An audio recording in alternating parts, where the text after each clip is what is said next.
Tell me about yourself. Tell me about this. Tell me about the project. I'm more than happy to. So, everyone, my name is Victor. I go by Victor's Pictures on Instagram. And I'm here at Maker Faire 2023 representing the cosplayers of the cosplay scene here.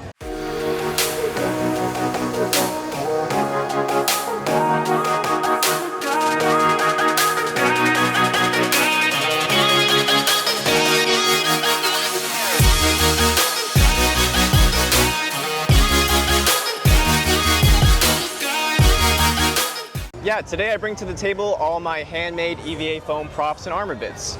So, EVA foam, all of it? Yeah, all EVA foam. So for people who aren't aware of EVA foam, you'll find it in gym floors. They look like those giant puzzle piece mats. Right.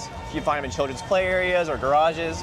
Yeah, so something that people are very familiar with, but they don't really think about using them as building materials.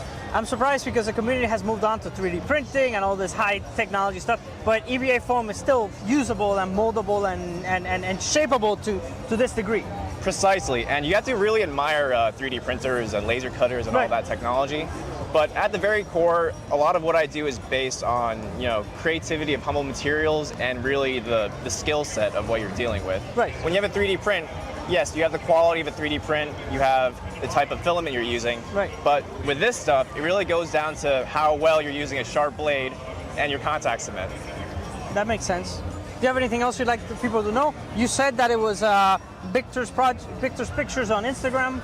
Yeah, Victor's_pictures on Instagram, and there I just like to share progress on how I'm developing myself as an artist, and I'm always free to give tips and insight on how you can make your own stuff too. All right, I appreciate it. Thank you very much. All right, thank you for your Great to time. have you here.